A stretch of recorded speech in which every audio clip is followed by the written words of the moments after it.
My husband is jealous of my success. My name is Paul Friedman. I founded the Marriage Foundation, and I'm going to take your word on this. I'm going to believe you that this is actually happening and it's not a projection on your part, which it could be.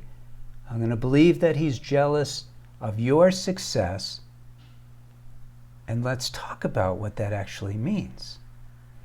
Because when you say success, you're 99.9% of the time, someone who's complaining in this area, they're talking about material success. It means you've got a better job or a better career than he has. And you think he's jealous of it. What does that tell me?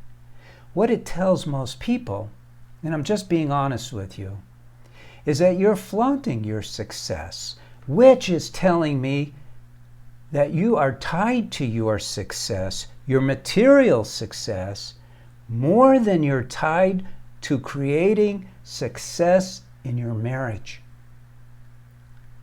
Otherwise, this would not be an issue.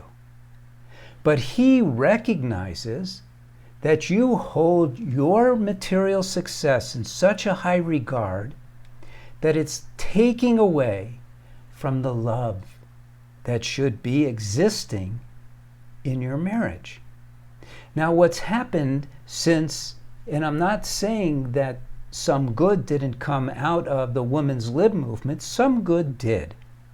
I mean, women should not be seen as second-rate citizens in any way, shape, or form. But it's made some women overzealous in this area of materialism, where they compete with men, or compete with men in general. And they become so tied to their own material success that they forget that the trait that they have, based on their gender, which is a treasure beyond treasures, is the ability to tap into your heart. As a woman, you're biologically set up. It's a setup for you to be coming from your heart at all times. And unfortunately, what women who get into careers in business, become lawyers or accountants, what they do is they put this veneer over their heart so that they become ruthless like men or calculating like men. And they don't realize that when they do that, they're missing out on their own life. You know, men don't have that ability to tap into their heart normally. We men who are tapped into our heart have to work at it very hard, but it comes natural to you. And when a man gets married, he's literally marrying you subconsciously, and he doesn't even know it, because you have the ability to be coming from your heart where he doesn't, naturally.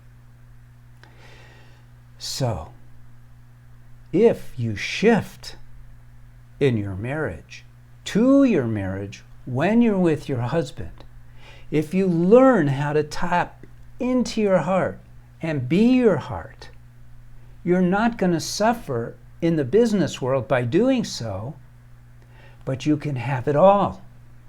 You can have both. There's no reason why not. I've worked with many women who had really high-end careers,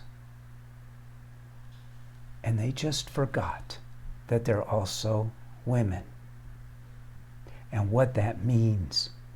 And our society lays this trip on you that devalues you. Don't buy into it.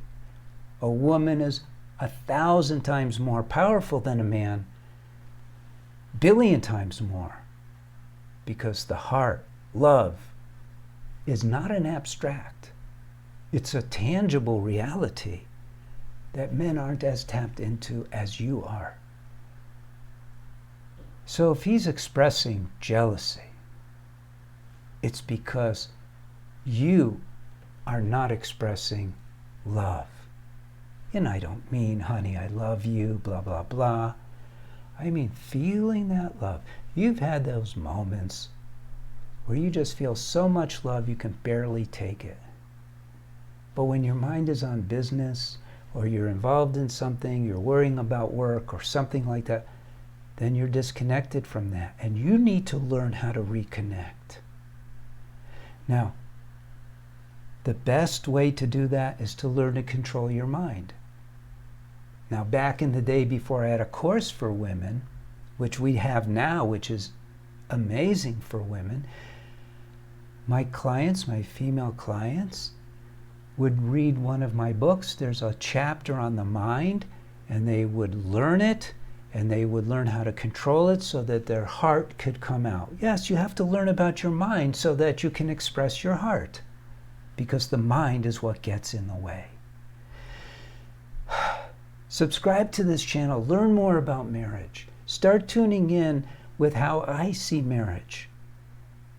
It's a very beautiful thing. You know, for me, the two primary reasons for marriage, it's like the highest order of life, is to be happier every single day of your life. Every single day of your life, happier than the day before, and to experience unconditional love.